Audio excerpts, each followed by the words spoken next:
rédíò ní ṣé wà àti Gúnmi ṣe ṣèpàdé àbẹ́ ṣèpàdé tẹ́ bá ṣèpàdé wà tá a ṣèpàdé o lórí ààbò ilẹ̀ Yorùbá lájọ ń sọ o à ń béèrè lọ́wọ́ ẹ̀ kí ló dé tó jẹ́ muslim tó wá lọ ń bá wọn agbésùmọ̀mí kí ló dé tó wá lọ ń bá wọn sọ̀rọ̀ o wà tá kó wá sọ fún ààbò kan lọ́bẹ̀ pé kó kàn lọ ká ìṣẹ̀lẹ̀ tó fẹ́ ṣẹlẹ̀ nínú University of Ibadan o torí bá ṣe ń wò ẹ̀ tó jókòó yìí kò jọjú ẹni tó wá kámẹ́rà ṣebí ìwọ ló wà lẹ́gbẹ̀ẹ́ ọmọ tó ní kọ́kọ́ ọmọ lè kí ó bọ́ ṣe ń yìnbọn yìí ìyẹn ọmọ àlè ọmọ oníbẹ̀lẹ́nu mufti ìwò yìí bí wọ́n ló wà lẹ́gbẹ̀ẹ́ yìí àìwọ́ rẹ̀ náà wó ra ẹ̀ wò eléyìí ṣe AI àwọn èèyàn mọ AI wó ra ẹ̀ bó ṣe jókòó ó jókòó ẹni tó wá tiẹ̀ ya fọ́tò àbẹ́ni tó wá kámẹ́rà tó rà rí pé ogun àwọn tó ya fọ́tò ń bẹ̀ Oriyomi Hamzat ó ya fọ́tò ó túmọ̀ sí pé o mọ̀ nǹkan tó ń ṣe inú fídíò láti screenshot fọ́tò tó ń wò yìí ẹ̀yìn ìyẹn ó fọ́tò ìkò ń ṣe AI so radionic ó lè lọ jẹ gómìnà nínú Àgídìgbò ó kò jẹ kánsẹ́lọ̀ nínú Àgídìgbò Ọ̀yọ́ òpè bó ṣe ti mọ̀ pọ́ yọ òpè ta sọ fún ẹ̀yẹn tó bá ti fẹ́ explain má máa fi ọ̀rọ̀ lé ẹjọ́ pò máa pọ̀ wọn kan lẹ́jọ́ tó bá ti ṣe tán tó bá bẹ̀ ò ní gbọ́ má máa fi alẹ̀ mọ́ wọn èèyàn o lè máa mọ́ wọn múgun ẹ̀ kó máa pè wọ́n lẹ́jọ́ kó máa fọlọ́pàá mú wọn gbogbo èèyàn kó máa fọlọ́pàá máa lẹ̀ mọ́ nǹkan tá à ń sọ fún ẹ ni pé ṣé a rí fọ́tò wa àti Gúnmi àbá rí ìyẹn àkọ́kọ́ ìwọ tó fẹ́ jẹ gómìnà ṣó yẹ kó lè wà pẹ̀lú mufti oníbẹ̀lẹ́nu yìí tó wà níwò tó ń sọ pé ẹni tó bá bú Muhammadu kí wọ́n parọ́ ẹnìyẹn ṣó yẹ kó wà pẹ̀lú ẹnìyẹn ṣó yẹ kó wà pẹ̀lú mufti oníbẹ̀lẹ́nu tó ń sọ pé nígbà táwọn Fúlàní ń bọ̀ tó fi wá bá Yorùbá jà pé bàbá àwọn àtọ̀ wọn lọ́wọ́n ní kó lọ pa àwọn Yorùbá ṣó yẹ kó wà pẹ̀lú ẹnìyẹn tó dẹ̀ mọ̀ bí ilẹ̀ Yorùbá ṣe jẹ́ sáwa ilẹ̀ wa ẹyọkan àlè fi báyàn ṣeré torí Ọlọ́run Elédùmarè ò lè dá ilẹ̀ míì àwọn tí wọn ní wọn máa gbà lọ́wọ́ wọn tó ní ni ẹ̀rí bí Fúlàní ṣe délẹ̀ Yorùbá ìwọ́gbọ́n àmọ́ ìran ẹ bí yá Fúlàní ni ẹ tó kàn fi Oriyomi wọnú orúkọ ẹ sọ́bí tó tiẹ̀ ti wá ń bàdàn gbà tí wọ́n ṣe Ìbàdàn dé àárí ẹ ọdẹ́rìn lọ́wọ́ ọjọ́ wo ló kí Balógun ọdẹ́rìn lórí iṣu ẹ ìwọ kan náà ló wáta ló ń kí Muhammadu ló ní ẹ Muhammadu kò kógun jà yẹn wọ́n máa ń kógun wá bá defensive war ni láti sọ pé ṣé wọ́n tó fẹ́ jẹ gómìnà rèé ló gbẹ́jọ́ dání lé ní ogbọ́ òfin gbọ́ ṣaláìgbọ́ òfin rí ṣaláìrí ṣé ìyẹn ló kàn ìyẹn ló bá ẹ àwọn ẹgbẹ́ ń ṣe campaign àwọn ẹgbẹ́ ń wá bọ́ ṣe wọ́n sọ dáadáa tó máa ṣe sínú ìlú tó bá jẹ gómìnà wẹjọ́ tí wọ́n gbé dání wà ló fẹ́ péjọ́ kájọ́ lọ ṣé o sí níbẹ̀ nìbàdàn yunifásitì pẹ̀lú Gúnmi ìwọ rẹ̀ náà wo kíní yẹn inú fídíò láti screenshot yẹ̀ wo ìwọ rẹ̀ pẹ̀lú ọmọ àlè tó fẹ́ dà lóru tó ń sọ pé kọ́kọ́ ọmọ lè kí ó bọ́ ṣe ń yìnbọn òun fẹ́ ṣe ṣèrí ẹni tó bá ń bú Muhammadu kí wọ́n pa and he want us to kádákẹ́ ká má sọ̀rọ̀ ń pa ẹ̀ kò lè ṣeé ṣe torí wọ́n ní kọ́kọ́ ló lọ́yọ̀ Ọ̀yọ́ òde pè é Àgídìgbò radio station ẹ ló ń pè é lọ jẹ́ ṣíàmánú Àgídìgbò station yẹn ilé ẹjọ́ tó bá dẹ̀ ló fẹ́ pè jẹ́ àlọ́lé ẹjọ́ yẹn ẹ̀rí la fi síta yìí ó wà nìbàdàn nígbà tí Gúnmi wá ó wà ń bẹ̀ sọ nǹkan tó lọ ṣe. Oriyomi Hamzat gómìnà lọ́la lọ́yọ̀ state ẹlẹ́yà so gómìnà tiẹ̀ ń sìn ọ́ fẹ́ máa fi ràn yàn lọ ẹ̀wọ̀n ni ó ti gbé threatening jáde ó ya fọ́tò pẹ̀lú àwọn bandits mufti ó ń gbẹ́lẹ́nu tùlú Ìwó ṣé ò kì í ṣe bandit ni Sátánì Sókótó ṣé ò sínú àwọn tó ń sponsor bandit ni gbogbo àwọn tó ya fọ́tò pẹ̀lú wọn náà tani ò kì í ṣe terrorist nínú wọn ìgbà tó lọ síbi program yẹn ibi meeting yẹn ó dọ́jì wọlé ní náà nígbà ti ní evil agenda ní mind Islamic fanatic kí wọ́n kú kí gbogbo ọmọ Ọ̀yọ́ state kẹ́ fìbò yín jóná kẹ́ dìbò fẹ́ni tí ò ní wọlé ó pè yín kẹ́ dìbò fún Oriyomi Hamzat lọ òun tu itọ́ funfun jáde ó dẹ̀ fi dúdú sínú talẹ̀ ń tàn gan talẹ̀ ń tàn sọ̀rọ̀ pé ìwà kú ni sọ̀rọ̀ pa gọ ni tó fẹ́ máa tàn wá òun á fi kóòtù tírẹ́tì yẹn àwọn ọmọ tẹ́yìn fẹ̀mí wọn ṣòfò Oriyomi Hamzat àwọn ọmọ tẹ́ fẹ̀mí wọn ṣòfò ìwọ àti Naomi tẹ́ pa nípakúpa tẹ́ dẹ́mi wọn lógbodò kóòtù mélòó náà ti gbé ẹ lọ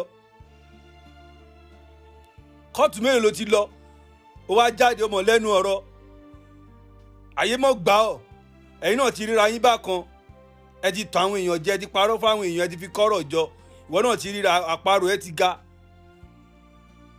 àpòjìrí àparò ẹ pàparò tiẹ̀ náà ti ga ó jáde wọ kéèyàn pàdé nǹkan so bá wọn ya fọ́tò ni àṣírí ẹ̀ ló tú níbi fídíò náà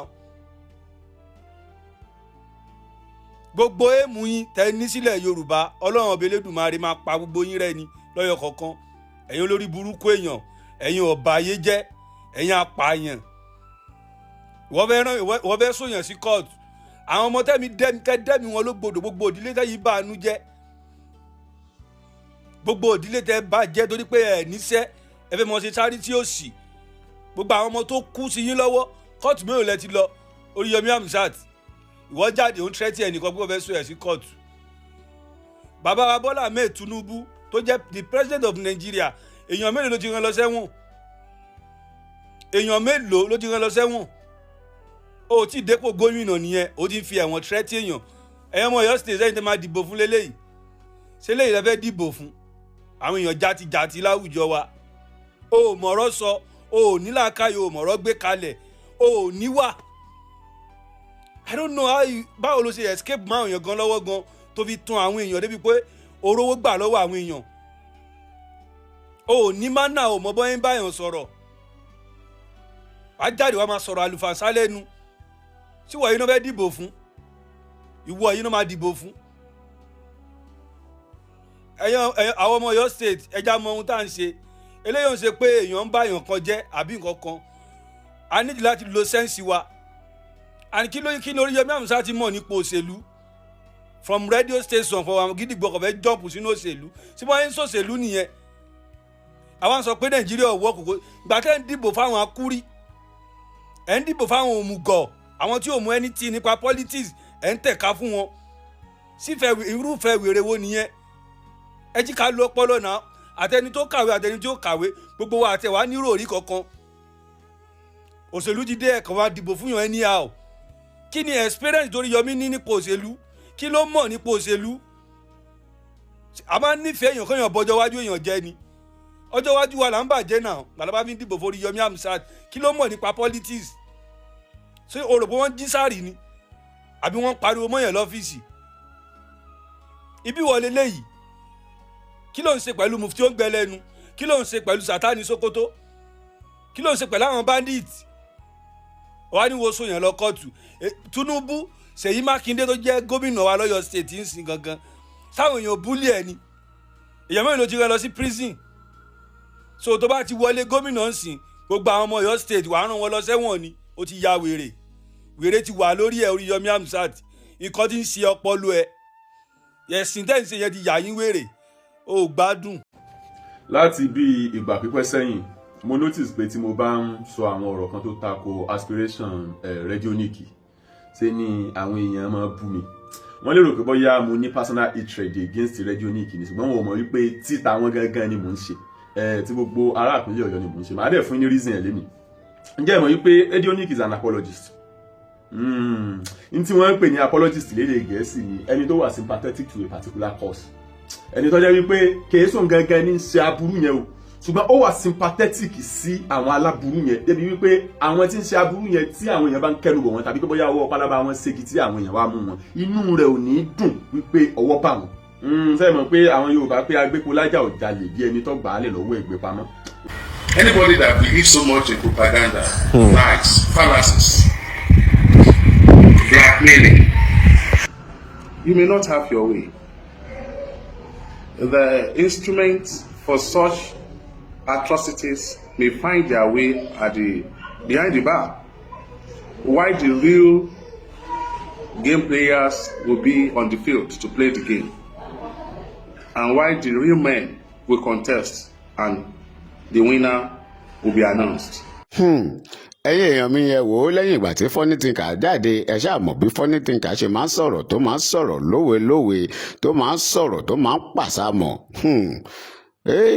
ẹ wo ọ̀rọ̀ ẹgbẹ̀nu tán náà ni Alhaji Oriyomi jáde ò tó ṣàlàyé fún gbogbo àwọn èèyàn pé gbogbo bloggers àti gbogbo àwọn ọmọ kọlọ̀rọ̀ sí Alhaji Oriyomi náà tún jáde òun náà tún sọ̀rọ̀ bí òwe wípé ó ṣeé ṣe kí òun fi ọwọ́ ṣìkún ìjọba mú ẹnikẹ́ni tó bá sọ̀rọ̀ nípa òun lọ́nà àìdáa o ẹ wò kí ni Funny Thinker sọ gangan ẹ jẹ́ ká kọ́kọ́ gbọ́ ti Funny Thinker yìí ná tá a bá wá gbọ́ ti Funny Thinker tán ká wá gbọ́ nǹkan tí Alhaji Oriyomi náà tó fi fèsì tó fi kìlọ̀ fún gbogbo àwọn tó ń gbé tí wọ́n tútùkùtù lórí ọ̀rọ̀ ẹ má gbàgbé ẹjọ́ ẹ bá wo ibi tán kọ subscribe sí nísàlẹ̀ ẹ kílìkì lé subscribe button yẹn ọ̀fẹ́ ni o ọwọ́ yín tẹ́ fi ń bá wa tẹ subscribe ní orúkọ Jésù ẹ ò ní fi gba lẹ́tà ìbànújẹ́ bẹ́ẹ̀ lẹ ò ní fi gbọ́mọ sí o. Láti bí ìgbà pípẹ́ sẹ́yìn mo notice pé tí mo bá ń sọ àwọn ọ̀rọ̀ kan tó tako aspiration Radionic ṣe ni àwọn èèyàn máa bú mi. Wọ́n lérò pé bóyá mo ní personal hatred against Radionic ni, ṣùgbọ́n wọn ò mọ̀ wípé títa wọn gangan ni mò ń ṣe, tí gbogbo ará ìpínlẹ̀ Ọ̀yọ́ ni mò ń ṣe. Màá dẹ̀ fún ní reason ẹ̀ lémi. Ǹjẹ́ ẹ mọ̀ wípé Radionic is an apologist? N tí wọ́n ń pè ní apologist lédè Gẹ̀ẹ́sì ni ẹni tó wà sympathetic to a particular cause. Ẹni tó jẹ́ wípé kèésùn gangan ní ṣe aburú yẹn o, ṣùgbọ́n ó wà sympathetic sí àwọn aláburú yẹn débi wípé àwọn tí ń ṣe aburú yẹn tí àwọn èèyàn bá ń kẹ́rù bọ̀ wọn tàbí pé bóyá ọwọ́ pálábá wọn ségi tí àwọn èèyàn wá mú wọn, inú rẹ̀ ò ní dùn wípé ọwọ́ bá wọn.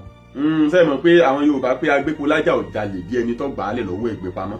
Èyí tí mo ń bí òye yín, Radionic is actually not doing bad but ó wà sympathetic apologist àwọn tí ó ń ṣe aburú ni. Màá sì rán ilé tí nǹkan kan lónìí. Tí ẹ bá rántí ìgbà kan tí bàbá kan ti ń pè ní Bùnmi tí ó wá sí ilẹ̀ Ìbàdàn láti apá òkè Ọya, àbáwọn ṣe rún bí kankan fọwọ́ báyìí, kíní kan Bùnmi ni ẹ pè. Ó wá sí òkè Ìbàdàn bíi tí àwọn èèyàn ń sọ wípé àwọn ọ̀fẹ́ rú èyí nínú Ìbàdàn kankan igbá kan àwo kankan. Ǹjẹ́ ẹ mọ̀ wípé Radionic wà lára àwọn tó lọ ṣèpàdé pẹ̀lú ẹ̀? Ẹ̀yin ò ní mọ̀, Radionic wà lára àwọn tó lọ ṣèpàdé pẹ̀lú, because fact wulẹ̀ tí ẹ ti wà nílẹ̀ tipẹ́tipẹ́ wípé apologist àwọn tí ń ṣe aburú, torí pé gbogbo wa náà la mọ̀ àwọn ọ̀rọ̀ kóríyákóríwú tí bàbá yìí máa ń sọ gbé àwọn agbésùnmọ̀mí lẹ́yìn ní apá ibi tó ti wá ìyún lápá òkè Ọya. So fún bàbá yìí láti wá sí inú irú ìpínlẹ̀ tiwa tí gbogbo tó lórí tẹlẹ́mù ará ìpínlẹ̀ Ọ̀yọ́ sì pé àwọn ọ̀fẹ́ rú eléyìí nínú ìpínlẹ̀ Ọ̀yọ́ tó wá jẹ́ wípé ẹni tí ẹ̀yin wá ń fojú ẹni réwò ni ó wà lára àwọn tí ó lọ ṣèpàdé pẹ̀lú ẹ̀.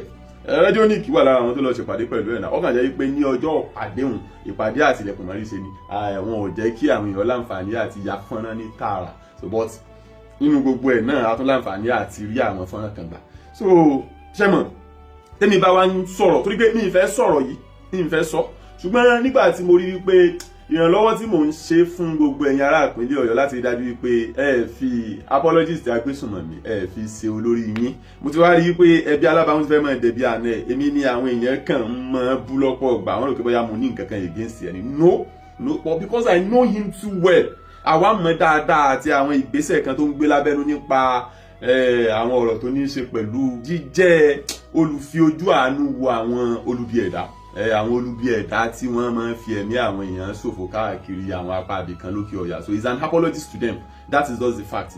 But reason tí ò jẹ́ kí n mọ tẹnumọ́rọ̀ yìí lójoojúmọ́ ni wípé kó má dàbí ìgbà tó yẹ pé mò ń sọ̀rọ̀ tako nítorí aspiration rẹ̀ tàbí bóyá nítorí ambition rẹ̀. No, it's not even a threat. It's not a threat. Kìí ṣe ẹni tó lè dìbò wọlé, that's just the fact. And to ẹ̀yin tí ẹ̀ ń retí collation pé bóyá ní last minute bóyá tí collation bá wáyé nǹkan ẹ jẹ́ kí n sọ fún yín, ẹni tí tíkẹ́ẹ̀tì tó wà reasonable bá wà lọ́wọ́ ẹ̀ ni wọ́n máa fi ṣe olórí collation. Ẹni tí reasonable ticket bá wà lọ́wọ́ ẹ̀, àwọn bàbá Ládọjà fi Ṣèyí Mákindé ṣe olórí collation wọn lọ́jọ́ sí nítorí pé reasonable ticket wà lọ́wọ́ ẹ̀ ni. Ẹni tí reasonable ticket bá wà lọ́wọ́ ẹ̀ náà fi ń ṣe olórí collation, tí ẹni tó jẹ́ wípé ìbò tó fẹ́ dì yẹn bóyá bíi 60-40 níbo ni ó jẹ́ tí àwọn èèyàn ti ń wò pé tẹ́ni yóò bá tiẹ̀ jáwé olúborí o bí gbákejì ni ó jẹ́ nǹkan irú ẹni bẹ́ẹ̀ irú tíkẹ́ẹ̀tì yẹn náà máa fi ń ṣe olórí collation. Kì í ṣe ẹni tí tá bá fẹ́ lo ẹgbẹ́ tó wà lọ́wọ́ ẹ̀ gan wọ́n kàn wulẹ̀ já ẹgbẹ́ yẹn gbà wọ́n ó lò wọ́n fún ní nǹkan mìíràn tàbí kí wọ́n ti yọ̀ǹda rẹ̀ gan kọ́ máa lé wọn bọ́ọ̀rẹ̀ rẹ̀ lọ. So ẹ má fi ọkàn sí ọ̀rọ̀ collation rárá. Collation tí wọ́n bá tiẹ̀ fẹ́ ṣe collation gan wọn ò lè lo òun lórí collation, wọn ò lè lo láti head collation because tíkẹ́ẹ̀tì tó wà lọ́wọ́ ẹ̀ ò wúlò náà. So lè fi débì kankan nù tó gbé dání ni kò lè fi débì kankan. So kò ń ṣe pé bóyá torí pé bóyá ẹni tó gbé dání àbí tó fẹ́ ṣe ni mo fi ń sọ̀rọ̀ against or anything. No, it's not a threat in any way. It's not a threat. Láti ìjọ tó ti wà nínú ẹgbẹ́ end of the year party tó kó òun ṣe èèyàn gidi wo láti inú ìpínlẹ̀ Ọ̀yọ́ lẹ́rí tó fi ẹgbẹ́ tiẹ̀ lẹ̀ lọ darapọ̀ mọ́. So ní tí wọ́n ń pè ní tẹ́lẹ̀ ń pè lẹ́gbẹ́ òun ni pé kí orí èèyàn kó rí èèyàn gidi darapọ̀ mọ́ tó ń ṣe láti inú ẹgbẹ́ tí wọ́n transfer windows ti open láti bí 4 months nsìn. So ká máa gbọ́ pé èèyàn kan tó gidi o láti àgbọn ibì kan nínú ìpínlẹ̀ Ọ̀yọ́ wá tiẹ̀ kó nu ẹgbẹ́ tiẹ̀ ó darapọ̀ mọ́ ẹgbẹ́ rẹ̀. So that means you are not a threat.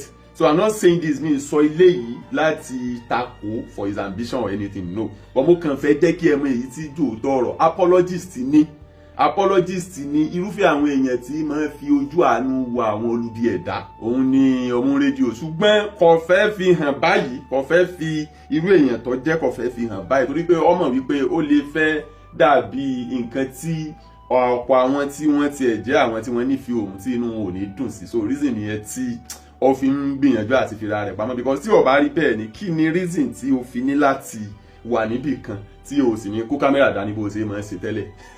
Kí ni reason tó ní téèyàn bá ti ń ṣe ní kọ̀kọ̀ téèyàn ò fẹ́ jẹ́ ká yọ ọmọ pé òun ṣe á jẹ́ pé nǹkan yẹn ò dá nìyẹn náà. So you are an apologist, ó jẹ́ èèyàn kan tí inú tó wà sympathetic sí kọ́ọ̀sì tí ń pa aráàlú lẹ́kún, ṣùgbọ́n ó fẹ́ jẹ́ kí ayé ọmọ wípé ó wà ń bẹ̀. So that means you are not the kind of person tí ayé wulẹ̀ ń rò pé bóyá ó jẹ́ gangan. And once again, I'm not saying this to go against you for your ambition or anything, but the fact remains you are just an apologist. You are an apologist is a kọ́ọ̀sì tó ń pa ayé lẹ́kún. That is the fact, because for you to have held meeting with someone who is widely known as terrorist sympathizer láti máa hold the meeting pẹ̀lú irú ẹni yẹn, and then you now held meeting with that person náà nìyẹn o tiẹ̀ wá lè ní mind láti lè make it public wípé I went to a particular place mo ṣe meeting o ṣe bí tó bá meet àwọn èèyàn ṣebí o máa post ẹ̀ pé I met with someone today, I met with someone today. Kí ló dé tó yẹ pé nígbà tó meet pẹ̀lú kíní kan bùnmi láti apá ilẹ̀ àríwá tí o lè post ẹ̀ pé okay I met with this person earlier today, o ní lè ṣe now because wọn náà mọ̀ you know the kind of person you are.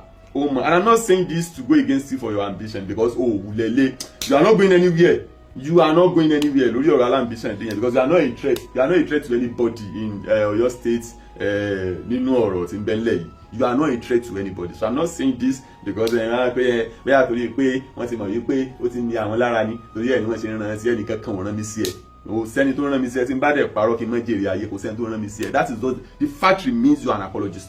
An apologist to a bad cause is not good for a society. It's not good. Yàtọ̀ fún pé bóyá o tiẹ̀ òun lambition àti bóyá òun kò tiẹ̀ pé bóyá o lambition kan over ambitious ní dọ̀ọ̀la àmú. But even despite that, you are not a threat to anybody. Anybody can come out anytime and say mo fẹ́ di nǹkan kan, you are still not a threat. So it's a normal thing, and the fact remains you are not a threat to anybody. But meeting tó o ṣe pẹ̀lú bàbá onírúurú bíi kankan fọ́bọ́ yìí kíní kan bùnmi àbí nǹkan ní jẹ́ tó wá sínú Ìbàdàn lọ́jọ́ sí ìpàdé tó ṣe pẹ̀lú bàbá yẹn kí ló tó make it public? Why don't you just make it public? Kó jẹ́ ká yé o mọ̀ ṣebí tó bá ṣèpàdé tó bá pàdé àwọn èèyàn ní àwọn ìrìn ẹ̀ tó máa ń rìn káàkiri ṣé bó máa ń make it public o máa ń post ẹ̀ o máa ń ṣe bá o máa ń ṣàwò kí ló tó lè post èyí tó ṣe pẹ̀lú bàbá àbùnmi kíní kan bùnmi yẹn kí ló tó lè post ẹ̀ kí ló tó lè post ẹ̀ reason tó fi ní lè post ẹ̀ ni pé you are just an apologist, you are a agbésùnmọ̀mí sympathizer, but o fẹ́ jẹ́ kí ayé o mọ irú èèyàn tí o jẹ́ gangan. And what is the point? Nígbà tí èèyàn bá mọ̀ wípé ntí mo jẹ́ yìí o kì í ṣe nǹkan tí inú ayé lè dùn sí, why don't you just change? Why don't you just change and live a better life for yourself instead of supporting àwọn tí ń pa ayé lẹ́kún? Ẹlòmíì ti di aláìlọ́kọmọ, ẹlòmíì ti di aláìlẹ́bí, ẹlòmíì ti di aláìlára, ẹlòmíì ti di aláìníyà, ẹlòmíì ti di aláìní bàbá lórí ọ̀rọ̀ ìgbésùnmọ̀mí apá òkè ọ̀yà iná ni. So wá ẹ̀kọ́ jẹ́ pé irú èèyàn yẹn ló máa wá sí ilé tọ̀dọ̀ tí wá ń bí tí a wà bá irú tiẹ̀ nínú irú ìpàdé yẹn. Ó yẹ kó rí bẹ́ẹ̀ ṣùgbọ́n kò jọ mí lójú ṣá, àwọn àgbà ti sọ pé ẹni agbójú òkùnlé lọ́pọ̀ ọ̀gbá lè má jẹ ní àgbà. So I'm not really surprised, but ojúṣe tiwa kàn ní láti rí dájú wípé àwọn tí wọn ò lè dá inú rò tọ́jọ́ wípé ìlànà ibi èrò ń lè máa rè ni wọ́n fi ń lò sẹ́ni ayé, ìlànà gọ́gọ́gọ́ bíi ìtàgùntàn. A gbọ́dọ̀ máa ṣe sensitization fún wọn, ká máa là wọ́n lọ́yẹ̀, ká máa ṣe àyẹ̀wò ọpọlọ fún wọn wípé ibi tẹ́ ń lọ yìí o kì í ṣe ibi tó lè pé yín o, kì í ṣe bí ó lè pé yín o. Though you are not a threat, ẹ rí i pé mo tẹnu mọ́, you are not a threat, you are not a threat. Ipò kẹ́ni gan ò sí nílẹ̀, ipò kánú gan ò sí nílẹ̀, you are not a threat, you are not a threat. That's just the fact. You are not a threat to anybody in this state. You are not a threat. Ṣùgbọ́n despite that, náà yí padà, stop being an apologist to àwọn tí ń pa ayé lẹ́kún. Stop being an apologist to àwọn tó ń pa ayé lẹ́kún. Stop being. What do you stand to gain in that? What do you stand to gain? Ọ̀pọ̀ ti sọ ẹ̀mí wọn nù lórí ọ̀rọ̀ tá à ń sọ yìí. Thousands of people ti gbèkú jẹ lọ́wọ́ ẹbọra lórí ọ̀rọ̀ ìgbésùnmọ̀mí tí ń ṣẹlẹ̀ ní apá òkè ọ̀yà. So ó wá jẹ́ nǹkan tí ó yanilẹ́nu tó sì ń ṣe ní kàyéfì láti wá rí i pé irú rẹ̀ tí ọ̀pọ̀ ń fi ojú ẹni rẹ̀ wò á wà lára àwọn tí yóò mọ̀ wà sympathetic sí irú course yẹn. It's very very bad. It's very very bad. Honestly, it is very very bad. It's very bad. It's very bad o. It's very bad, and you have to change. You have to change. Torí pé nínú gbogbo nǹkan lákọ̀ọ́kọ́ kí nǹkan kan tó wà in existence Ọlọ́run kọ́kọ́ dá wa ká máa gbáyé ni. And then yàtọ̀ fún pé bóyá òfin ìjọba gan against ẹ̀ pé kẹ́nìkan kó gbẹ̀mí ẹnìkan kan ní abẹ́ òfin Ọlọ́run gan ẹnìkan kan ò gbọ́dọ̀ gbẹ̀mí ẹnìkan kan. Òǹkálukú wá láti wá gbáyé tiẹ̀ ni tí àsìkò òǹkálukú báyìí tó láti kúrò nínú ayé tí ọmọ bá tiẹ̀ lọ. So why are you now being sympathetic to a cause tó ń ba ẹ̀mí ẹlòmíì? why are you being sympathetic sí kọ́ọ̀sì tó ń dá ẹ̀mí ẹlòmíì légbodò, tó ń sọ ọmọ daláì ní bàbá, tó ń sọ ọkọ daláì láyà, tí ń sọ ìyàwó náà di aláìlọ́kọ mọ́, tó kàn ń da lérú, tó ń ba ayé jẹ́, tí ń fọ̀run ṣe jẹ́. Kọ́ọ̀sì yẹn is a very dangerous course. So ẹ máa ní láti yí padà. Àwa mọ ibi tí ẹ sá pamọ́ sí, àdẹ̀mọ ìgbésẹ̀ tẹ́ ń gbé, àmọ́ ìgbésẹ̀ tẹ́ ń gbé, àmọ́ irú èèyàn tẹ́ ẹ jẹ́ bí ọ̀pọ̀lọpọ̀ tí ẹ mọ̀. Through my investigation, àmọ́ irú èèyàn tẹ́ ẹ jẹ́, àwa mọ̀ yín dáadáa, àmọ́ yín dáadáa. Ṣùgbọ́n tí mo bá kọ̀ tí mi ò ṣe irú fọ́nrán eléyìí tí mo ń ṣe lónìí, ọ̀pọ̀ èèyàn ti fẹ́ máa rí bí ìgbà tó yẹ kí bẹ́ẹ̀ mo ní personal beef against ẹni tá à ń wí ni. No, mo ń gbìyànjú àti save yín ni, kì í ṣe nítorí òní yìí, kì í ṣe nítorí eléyìí tí ń bẹ́lẹ̀, kì í ṣe nítorí ọ̀rọ̀ 2027 àbọ̀rọ̀ whatever, no, kì í ṣe torí ìyẹn, torí ọjọ́ iwájú ni. Àbá ìmọ̀ ìgbà tó mi ń pani bí ọtí, irú àwọn èèyàn báyìí ṣe ẹni tí èèyàn máa fi sípò agbára kan àbí mi. Àwọn tó bá wà sympathetic sí kọ́ọ̀sì tó ń parí lẹ́kún, àwọn tí wọ́n bá jẹ́ apologist sí ipò àfẹ̀míṣòfò, wọn kì í ṣe irú èèyàn tí èèyàn máa fún láàyè sí ipò agbára kan, because the moment tí wọ́n bá ti dé ipò ọ̀hún, òun ni wọ́n máa welcome àwọn èèyàn wọn tí wọ́n wulẹ̀ tí wọ́n ti wà sympathetic sí kọ́ọ̀sì wọn already. Ṣẹ́mọ̀ ẹ imagine kí ẹni tí ó jẹ́ wípé inú rẹ̀ ń dùn sí ipò àfẹ̀míṣòfò kó wá di ààrẹ tàbí kó wá di ipò ńlá kankan nìmú lórílẹ̀-èdè. Ṣẹ́mọ̀ pé ṣe ni yóò invite àwọn tí wọ́n ń fi ẹ̀mí ṣòfò lórílẹ̀-èdè àgbáyé pé kí wọ́n máa bọ̀ lórílẹ̀-èdè wọn, kò dẹ̀ ní pay àwọn tí wọ́n jẹ́ aráàlú nínú ìlú yẹn. So I'm saying this for future reference. Mo ń sọ eléyìí fún kọ́kàn wà ńlẹ̀ fọjọ́ iwájú ẹ̀ lè kọ́ máa burú mọ́ kù wí tiẹ̀. So mo ń sọ eléyìí kọ́ wà ńlẹ̀ ni. Ọmọ rédíò kìí ṣe ẹni tí èèyàn lè fi agbára dánwò. That is just why, because sympathizer ni apologist ni sí deadly cause. Apologist ni sí a very very deadly cause. Yes, that is just the fact. And ìwọ náà tó bá dẹ̀ ní àsìkò ṣẹ́rí tí wọ́n bá pè ní òótọ́, èèyàn máa ń mú nínú àsìkò èèyàn láti ṣèwádìí ni. Ìwọ náà ṣèwádìí wa rí pé òótọ́ ní nǹkan tí mò ń sọ. It's just an apologist. He's an apologist, is a sympathizer to ipò àfẹ̀míṣòfò. Bóyá jẹ́ nìyẹn. So kò ń ṣe irú èèyàn tí èèyàn máa ń fún ní ààyè láti dé ipò àṣẹ tàbí ipò agbára kan. Mi wá mọ reason tó fi ń ṣe o, mi mọ ìdí tó fi ń ṣe rú ẹ, because tí ọ̀dà ní ọmọ ẹ̀jẹ̀ tó ìdílé ẹ̀kú ti jìnnà. Báwo ni mo ṣe máa ṣe ìpàdé àtìlẹ́kùn mọ́rí ṣe pẹ̀lú ẹni tí gbogbo ìlú mọ̀ wípé ọ̀rọ̀ kóríyá ni òun máa ń sọ láti fi gbé àwọn tí ń fi ẹ̀mí àwọn èèyàn ṣòfò láti fi gbé lẹ́yìn. So báwo ni mo ṣe máa ṣe meeting pẹ̀lú irú èèyàn bẹ́ẹ̀? Báwo ni mo fẹ́ máa ṣe meeting pẹ̀lú irú èèyàn bẹ́ẹ̀? And then tí wọ́n bá dẹ̀ pè ẹ́ ní public figure, tí wọ́n bá ń pè ẹ́ lẹ́ni rẹ̀, o gbọ́dọ̀ ní tí wọ́n gan fúnra rẹ̀ bá ti mọ̀ wípé ayé ò gbọ́dọ̀ bá ẹ níbẹ̀, kò yẹ kó máa ṣe. And as a matter of fact, kíní yìí ọ̀ṣẹ̀ṣẹ̀ bẹ̀rẹ̀. You have been a sympathizer to àfẹ̀míṣòfò. You have been an agbésùnmọ̀mí apologist for years, for donkey years, but àwa kan ṣẹ̀ṣẹ̀ láǹfààní àti ṣèwádìí láti ṣe ìwújáde ẹni.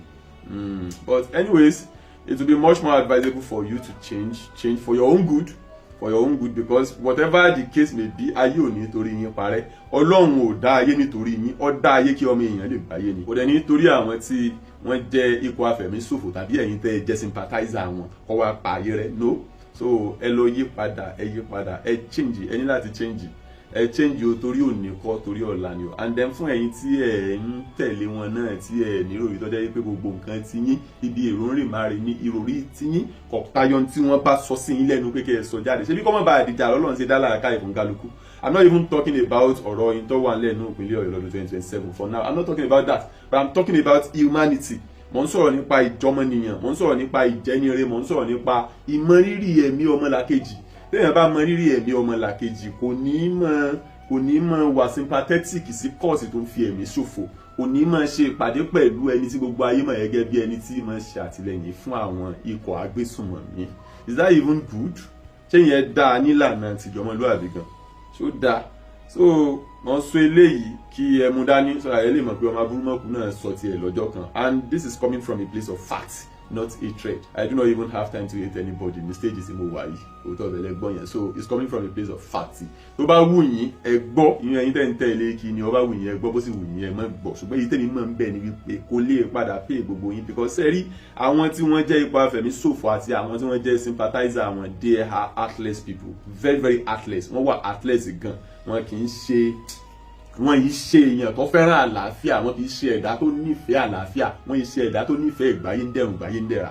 So irú èèyàn báyìí gan kì í ṣe ẹni tí ó yẹ kí ẹnìkankan súnmọ́. That is just the fact. Rọ̀lẹ́ ẹ kú dédé àkókò yìí ẹ̀yin yẹn. Yes sir.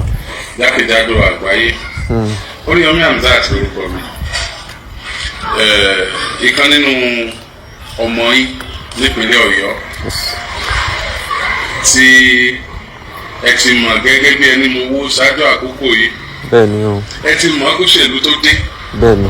Ẹ ti mọ̀ ìròyìn tó jẹ́ ẹ mọ̀ nǹkan tó ń ṣe. Ìgbà tó ṣèlú tó dé sìn ẹ tún mọ̀. Bẹ́ẹ̀ni bẹ́ẹ̀ni. Nítorí pé ó dé láti wá báyìí.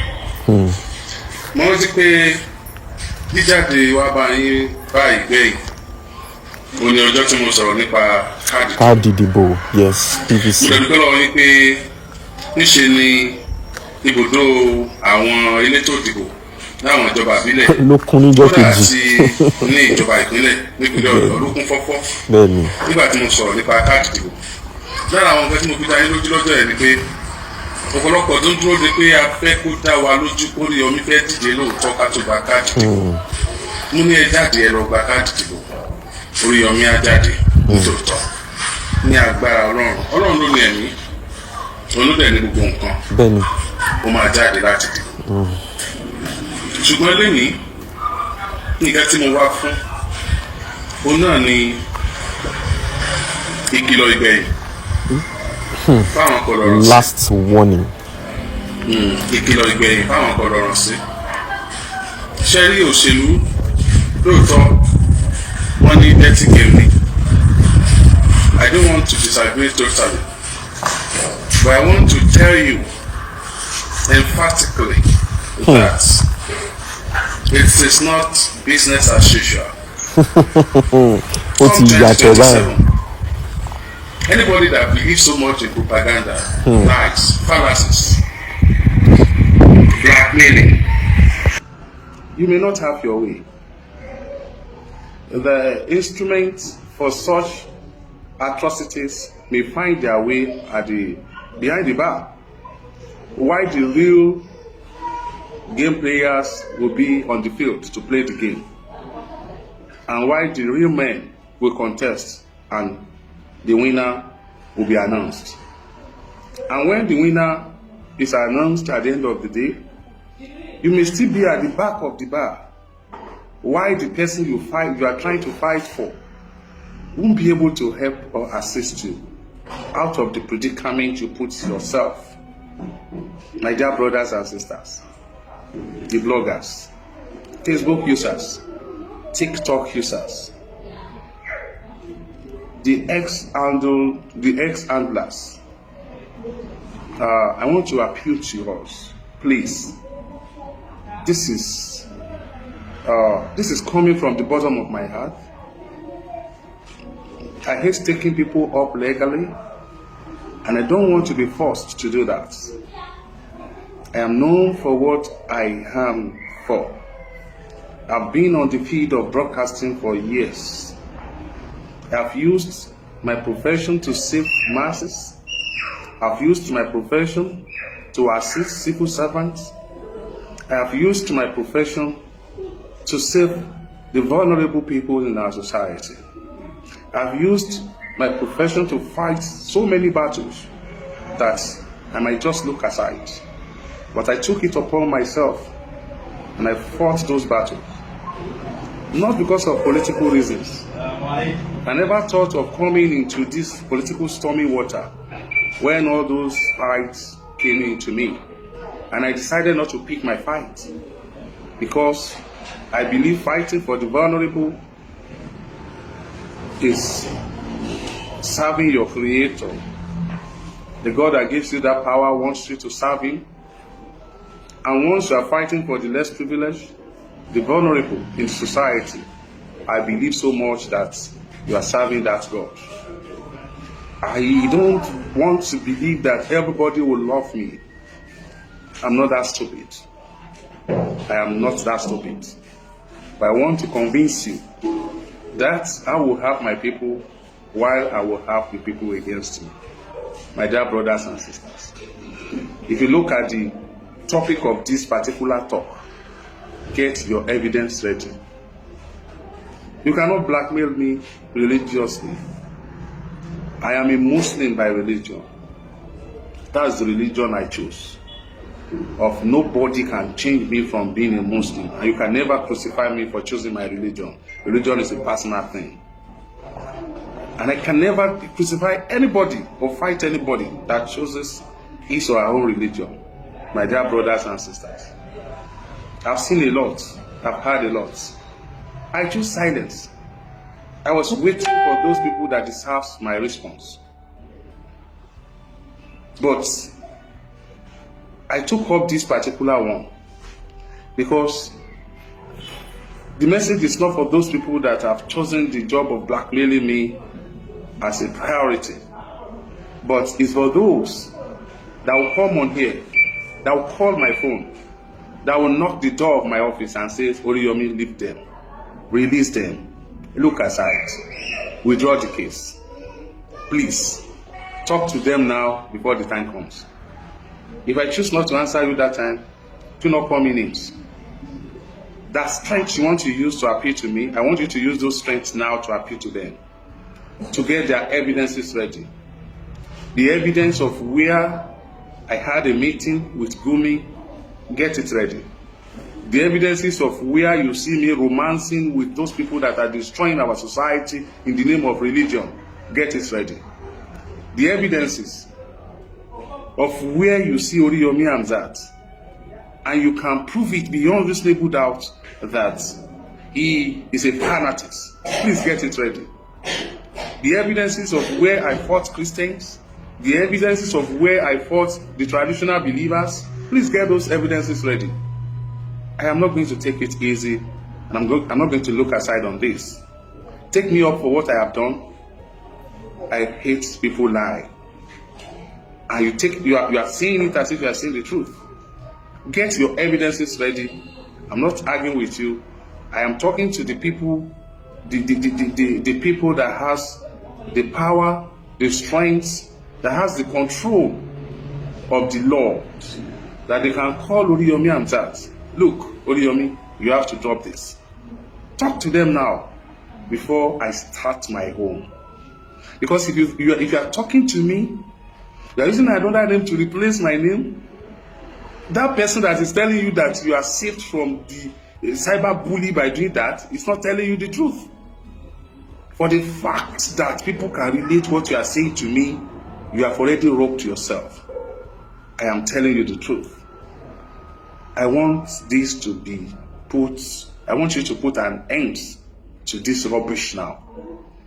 I want you to put a stop to this rubbish now, because there is limits to how I can look aside when you are tampering with the reputation I have built with very hardworking, persistence, tolerance that none of your family member has ever endured to establish. This is Oriyomi Hamzat. Honestly, frankly, I am not joking. I am contesting. If I'm going to be the first person that will start from the grassroots, if I'm going to be the first person that will believe so much in the grassroots, if I'm going to be the first person that you will see as somebody that doesn't have money, that has never siphoned the people's money and bring it back to them to contest the election and be in charge of the resources of the nation.